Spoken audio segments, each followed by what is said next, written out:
where we dare to have moxie for what matters. I'm Michelle.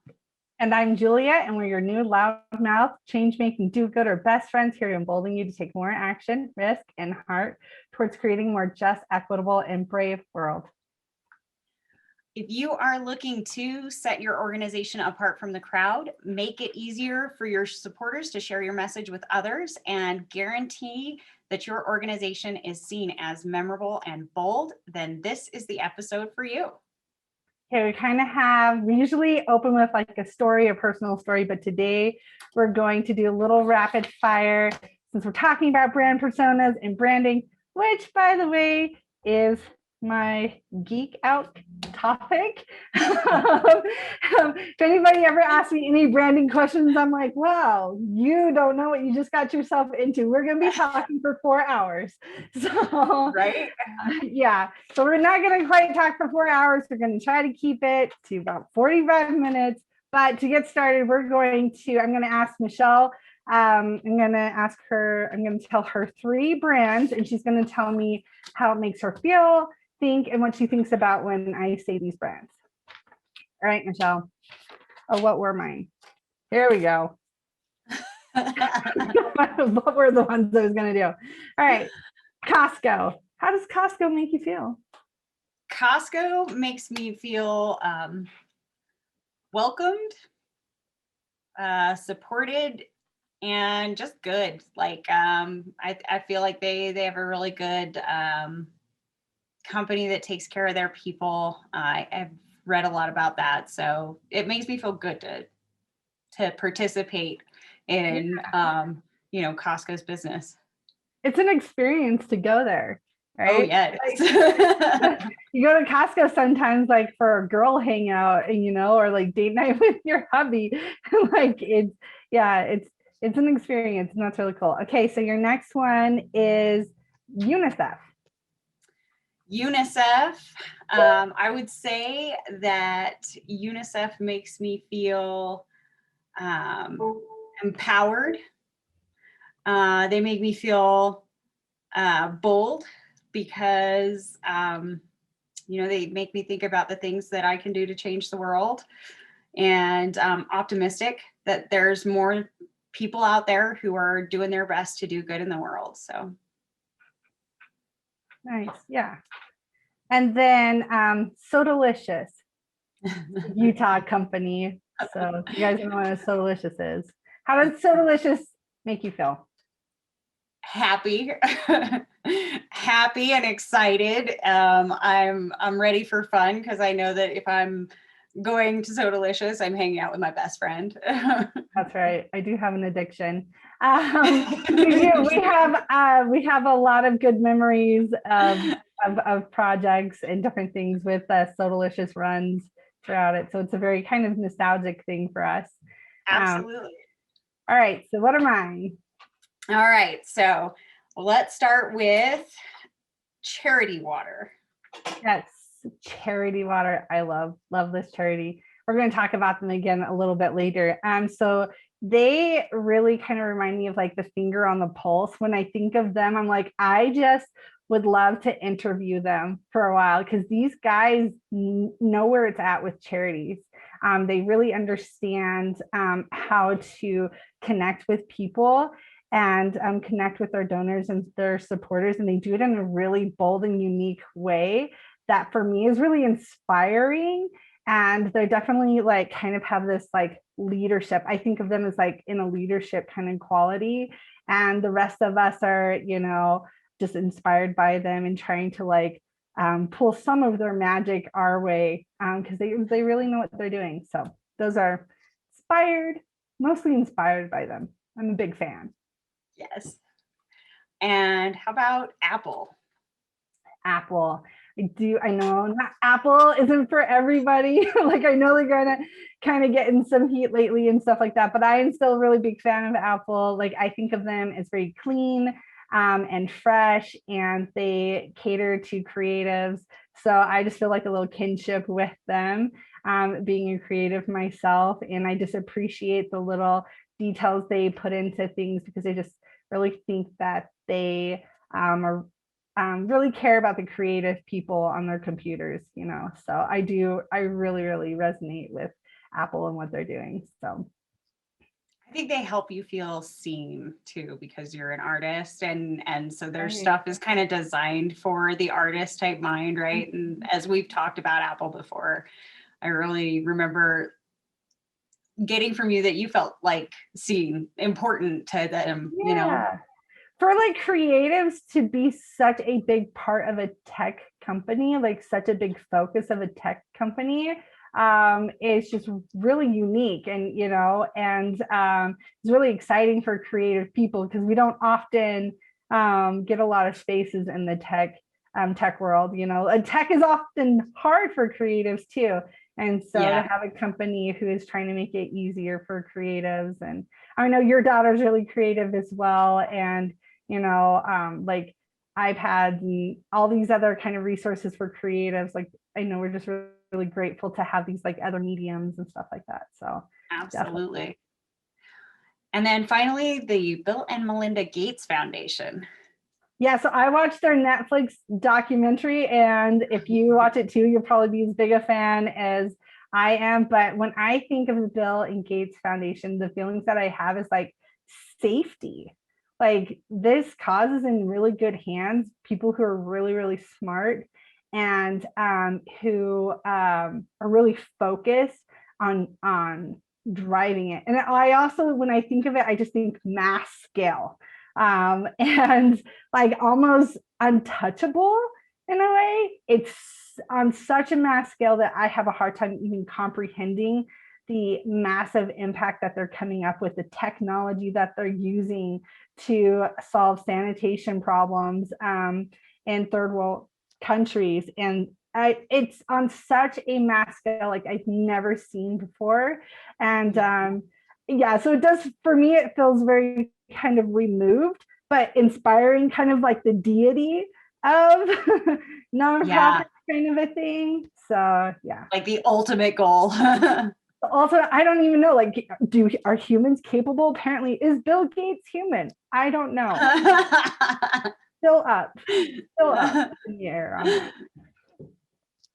So since we've explored that a little bit, and we've discovered, that brands that have this kind of ability to evoke feeling in you, ability to make you feel included, or even excluded, or like you're just a part of a small group, or like you belong. I wanted to ask you, Julia, why is it important to establish a strong brand persona like that? Yeah, so like we were just talking about, a brand is not actually a logo or even a visual identity. A brand is the feeling that you get when you talk about a person or organization, a business, or even a place. It's a feeling, and so when you can capture, when you can capture and develop the feeling, it helps you direct the feeling people have for your organization. If you understand it first, develop it, and then utilize it through all these different strategies and platforms, and you get to kind of take control of the feeling people have over your organization, even you. We all have personas. Actually, we have a public persona that people perceive who we are. So there is this really great quote that kind of tells you the impact of having a really strong brand persona. It says, referenced in the book, The Hero and the Outlaw, an analysis uncovered that brands with a tightly defined archetypal identities rose in value at 97% more over 6 years than confused brands, or brands with characteristics from many different archetypes. So we have 3 reasons here why having a strong brand persona really empowers your organization, is super useful. And we've got, the first one is memorable. So having a strong brand persona, human beings want to connect with other human beings. They don't want to connect with a robot or organization. So to help people connect more with your organization, you need to make it feel like a person. And they're going to remember that person, and they're going to remember how that person made them feel. So they're going to remember how your organization made them feel. So we don't actually like memorize like names and all these details more. We remember how things make us feel. Like 10 years later, interacting with someone or a place, we invoke a feeling when we think back on those things. So we want more people to remember nonprofits and good causes by utilizing a brand persona. It's just a really smart way to do it. And then another way, when you use a really strong developed brand persona, it humanizes your organization, like we were just talking about. So let's see. It makes your organization feels like a human being. And you need to do things to humanize your organization a little bit more. You need to do things like make sure you're not using business jargon. Like that's a big no-no. Like people don't want to read a manual. You don't need, so many times we have, especially like newbies in the social impact sector, they are so concerned with carving out a seat for themselves at the table and being seen as professional that they really overdo it. And they try to make themselves seem very professional, very on top of it. They try to mimic corporate, because they want people to take them seriously. And they don't understand that that actually does them a massive disservice, and it dehumanizes them. And what connects people to nonprofits and good causes is the human element. Like it's the heart, it's the warm and fuzzies, They don't want corporate when they're wanting to do good. They want the warm and fuzzies. And so like you've got to talk to them like a person, and your organization needs to talk to them like a person. And when you develop a brand persona too, you can have different people in your organization speak on behalf of your organization. And because you have a strong brand persona, it's going to feel like the same person, which is really, really important. It's going to make it less like the faceless organization in the crowd, right? Yeah. It's going to just grow that connection. And then the very last one is when you have a really strong brand persona that's easy to identify and put into like that archetype bubble, it makes it really easy for supporters to describe you to their friends and family. And we want that. We want your supporters to be your advocates. And one of the best ways we can help supporters be your advocates is creating this brand persona that's really easy for them to identify with, really humanizes you, so they can go to their friends in a few weeks and be like, oh my gosh, I did this great event. I went to this great event and it was with this nonprofit and they were doing these really cool things. And it was such a fun nonprofit. They had all these bright colors and they're all about like empowering people in this area. And they're just really upbeat and they're really funky, and I just was like, what they're doing is so great. And they're going to be able to be more enthusiastic about your organization when they can describe your organization as a person doing these like great things. Yeah, absolutely. Yeah. So what's the first step to developing a brand persona? And that is identifying your audience and creating a dream supporter profile. So Michelle, tell us a little bit about how to do that. Well, nonprofit marketing is different from other types of marketing because instead of like targeting one group or one demographic, right?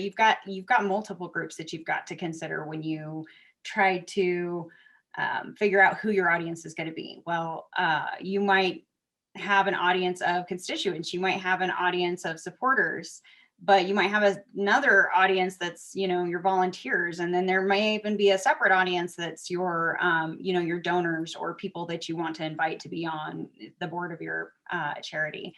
And so you need to design different communications to appeal to those different audiences. And you need to make sure that you're defining each of them as a separate audience. And sometimes you even need to have different platforms to target those people.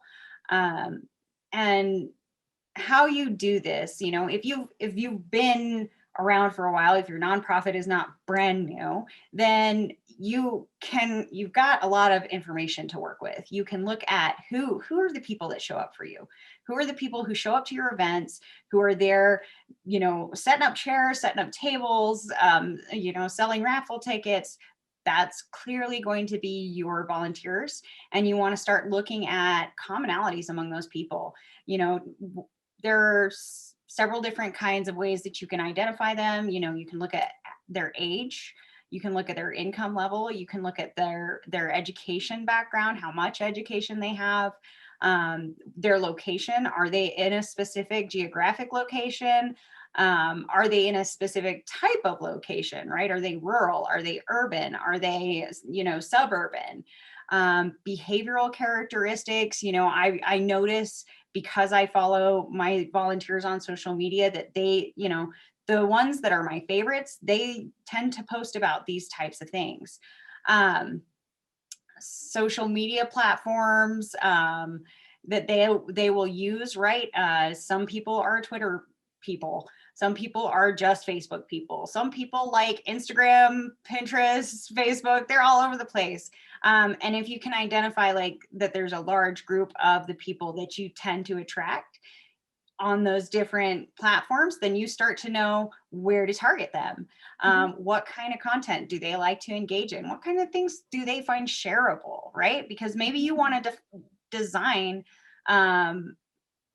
items to post on your social media that are going to be similar to and as shareable as some of the items that those people are already sharing and talking about. You just want to kind of take the people that are showing up for you and figure out how can you make it easier for those people to share your message, and how can you attract more just like them.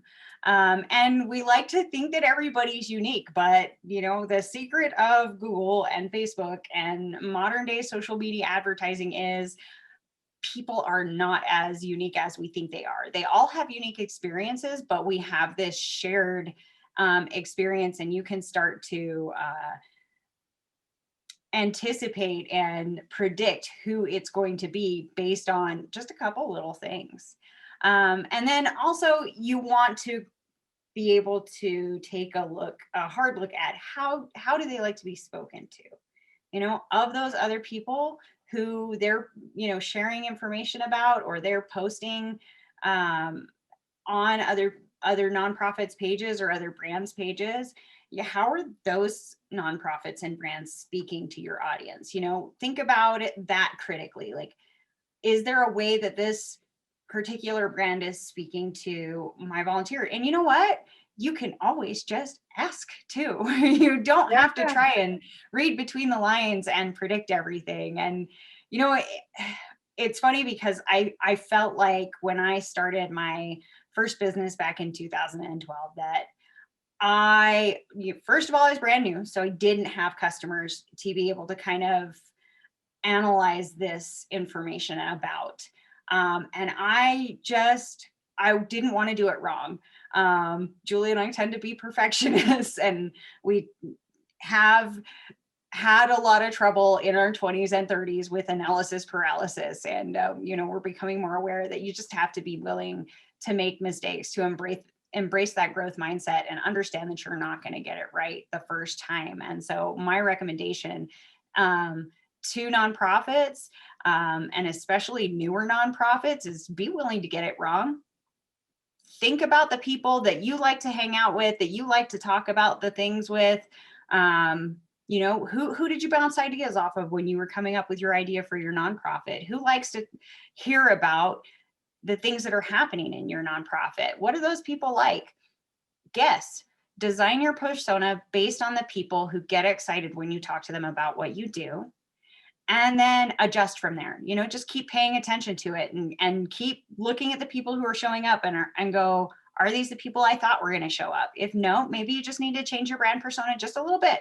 You know, sometimes it's just a tweak, but Always, always, always. Don't be like me. Don't be afraid. Don't let it sit there for 6 months, 9 months, a year without coming up with one.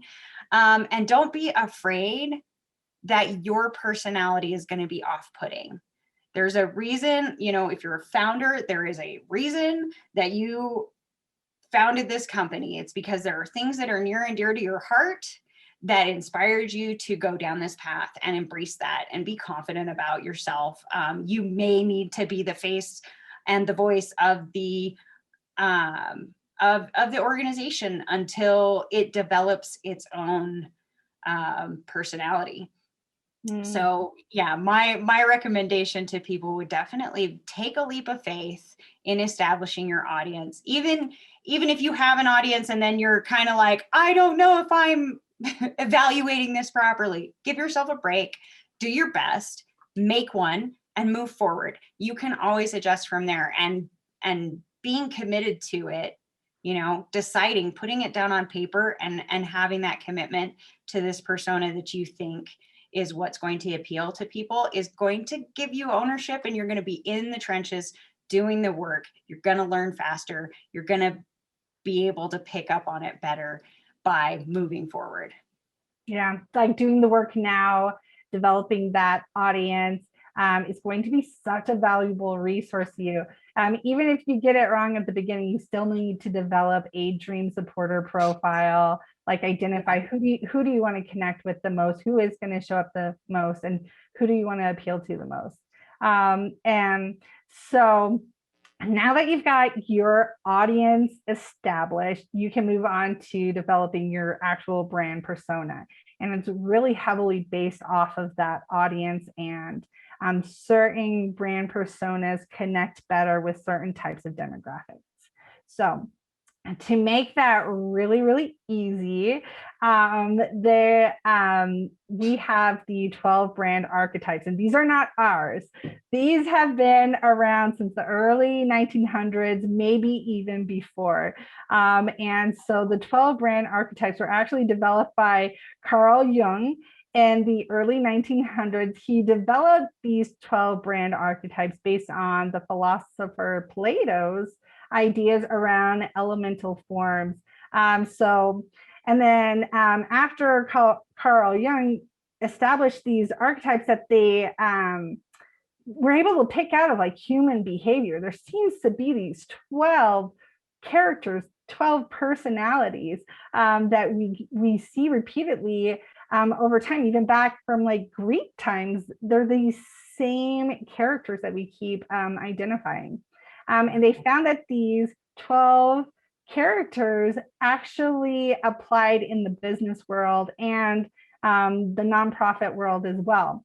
And when we utilize a brand persona from one of these archetypes, it really helps our supporters and our clients and stuff like that really connect with organizations. So I'm going to tell you quickly the 12 archetypes that have been established. One is outlaw, magician, hero, lover, jester, the everyman, the caregiver, the ruler, the creator, the innocent, the sage, and the explorer. And Iconic Fox is a website that you can go to. They did a phenomenal job putting all of these brand archetypes in a wonderful article where they have lots of visuals. I completely recommend going there. We're going to have the link in the show notes. Head over there to check out more about these brand archetypes. They even have like quizzes and ways for you to narrow down which one works best for your organization and your cause. And utilizing these 12 archetypes is super smart. It will help this process go by so much faster. So you're not just having to dream up this human being that's supposed to represent your organization. So they make it really, really easy. Pick one of those that you think are going to work, and then just go with it, see if it works. Most likely it will. They have some really great descriptions there at Iconic Fox that you can identify your organization too, and kind of like your values and what you want to push. I'll give you some examples of well-known brands too. I found that really Oh helpful, yeah. right? Where they're naming these archetypes. They're also kind of explaining the feeling that these archetypes will evoke in you, and giving you some examples of the kinds of brands that fit into these categories, which will really help lead you to discovering, you know, what brand archetype suits your organization best. Yes, 100%. So now we're going to talk about 4 nonprofit brands that are really doing a really good job of utilizing a strong brand persona, and it is really working for them. So the first one that we have is the Malala Fund. I absolutely love her and her story. She's also written a book, but she has a wonderful fund going, and she has a really great team that helps her out with that. So this nonprofit has a really unique brand persona because it's based on Malala herself, which makes it, you know, easier to reference. So Malala is an education activist from Pakistan who was shot in the face for publicly speaking out on behalf of girls' education. And she lived through that amazingly enough. And now she's able to even be more effective and do some incredible things for giving girls education. And I just saw today on like their Facebook page that they even have some scholarships that they're doing as well that they just released. And she is, so her persona, the persona of Malala, they utilize her personality, and when they craft all of their content, and so that they can really bring her personality through since they're representing her. And we know that like this type of brand persona is not, can't be utilized for all nonprofits because it's usually not based on just one person. But the Malala Fund can do that, and that's working really good for them. And then we have Charity Water, which we talked about earlier today. They are a powerhouse. They use a unique brand persona by utilizing a style that I would describe as like modern and tech, which is really unusual for a nonprofit. And they also, because they use this modern and tech related brand persona, it really helps them stand out from the crowd and really helps get them attention. They've also streamlined their donor experience, and they have a very specific ask too. So they don't get out into the weeds with a whole bunch of asks. And so they have a really narrowed down approach, really modern, really tech related. They have some really cool things of how they engage donors. Check them out. They're doing some really great things, but it starts from this very unique brand persona. They got it right. They got it right, and they got it right early. And then we have Heifer International. Also, I'm a huge fan of them.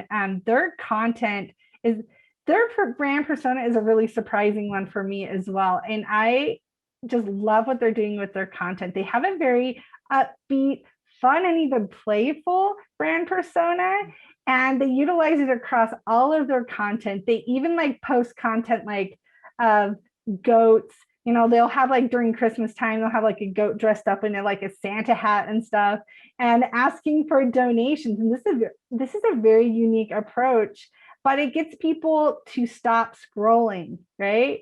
They're not used to having such a fun and happy approach to such a heavy cause, because you know what they're actually doing at Heifer International is they're having people donate the price of livestock so that people in third world countries can purchase these livestock and be able to be more self-sustainable, like have businesses based off these livestock, or even like create farms. Which, if you think about the people really suffering who really need these things, they could have taken a much more serious approach, which is what a lot of nonprofits would do. But they understood brand persona early on, and they knew that like if they were able to kind of focus on these animals and make it playful, and that they would get more attention that way, and they would be able to have this very unique experience for their donors. That's And awesome. then we have Better Days. That's here located in Utah, where I'm at. Michelle is clear over in Colorado, but we're going to feature Better Days a little bit here to talk about them. So their brand persona is really, really cool. They utilize bright colors. I believe their colors are yellow, orange, and purple. And they use like a very bold fonts, very bold lines, and they utilize very unique artwork for their brand persona. And they talk about, so what Better Days talks about is they celebrate Utah and national suffrage anniversaries by popularizing women's rights and the history of women's rights. But they're doing it in this, they're giving it a fresh, modern take to make it feel a lot more relevant and a lot more current by the way they use their brand persona. And really check them out. Their artwork, I just complete fangirl over. They use, someone on their team is creating original artwork all the time for their posts. A lot of nonprofits are very like photo heavy. And so for them to be very art heavy is a really great way to create that brand persona and keep that memorable brand going for them. Yeah. All right. So, okay. So when you've got your persona and you've got to describe your brand voice, there's 4 quick things that you need to do. And that's ask yourself is what tone should social media updates be? So that helps you develop that personality. B, what is the main message your brand is trying to communicate? So don't ever lose that main message. Remember how we talked about charity water and how they have a very direct message. They know that that's the overall thing everything needs to come back to remind people the impact that they're trying to create. And so there's not so much focus on these teeny tiny projects so that their supporters know that there is an overall goal that they're trying to get to. And then how does your audience like to be spoken to that Michelle talked about earlier? And how do you make your supporters the hero of your story? So a lot of times nonprofits, they're doing incredible things. The people in their organization and their cause are doing incredible things. But remember to craft your persona and your messaging and the things that you're representing is that your supporters are the hero of the story and you're the guide. You're the sage, you're the Yoda of your brand. And so really try to find ways to highlight your supporters, even though you've got this big personality now that you know your audience. Okay, even though you have this big loud personality and brand that you've put together, hopefully that's what you've done. Still remember that your supporters are the hero and treat them accordingly. All right, Michelle, why don't you go ahead and give us the takeaways for this episode? Yeah. So the takeaways for today's episode and what we were talking about is, definitely take the time to define a bold persona for your organization because it makes it personable, humanizes you. It makes it memorable and repeatable so that your supporters can talk about you and spread your message without you having to take extra effort. They will do it if they feel connected to you because they feel like you're more personable, more humanized. Also, remember to take a look at the 12 brand archetypes.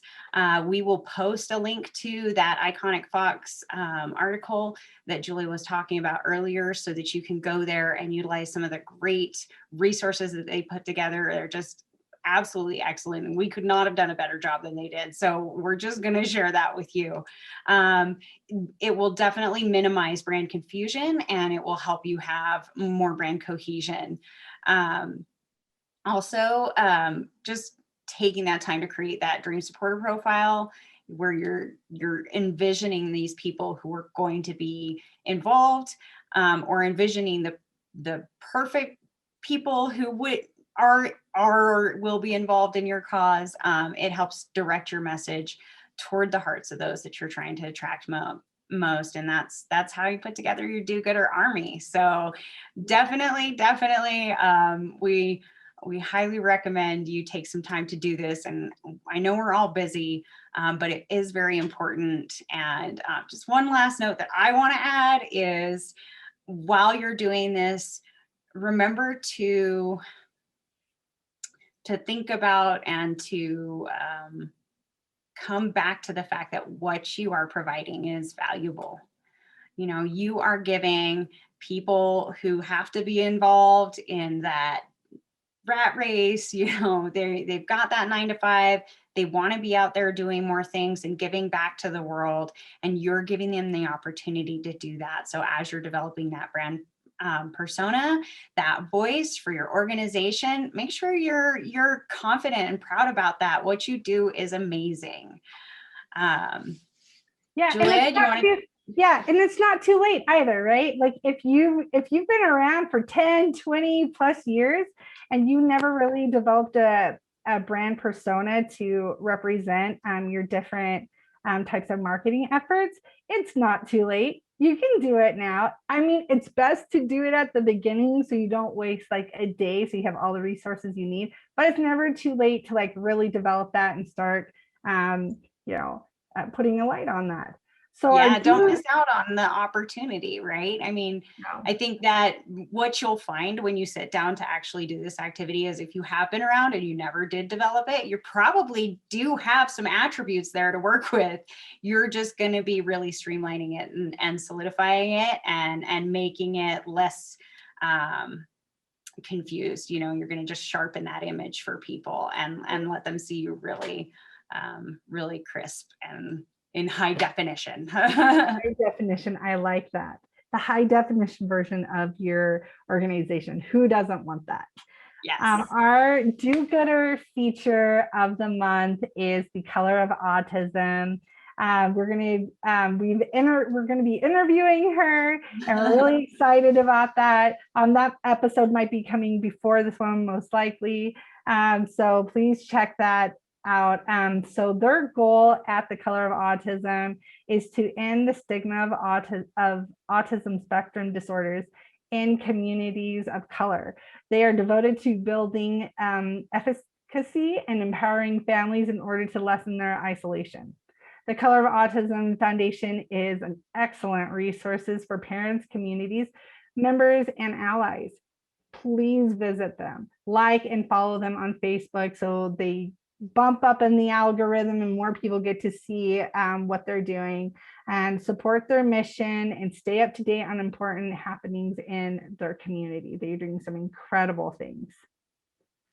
All right. And if you have a nonprofit that you would like us to feature, please comment on our podcast or on our Facebook, or just send us direct message. We want to hear about them, and we would love to consider them as our next feature. All right, Michelle, what is our do-gooder hype up message for this week? Our do-gooder hype up message today is about knowing yourself, which I feel is super relevant to this practice of developing a persona for your organization. When you know who you are and what you stand for, you stand in wisdom. And that's a quote by Oprah Winfrey. Among Lionhearts is a socially conscious marketing agency where we specialize in social media management and influencer marketing for the unique needs of social enterprises and charities. Let our team of experts manage your social media workload for you so you can get back to doing more good. Remember, every small act of courage, no matter how small, is not actually small at all. You, my dear, are standing among the Lionhearts.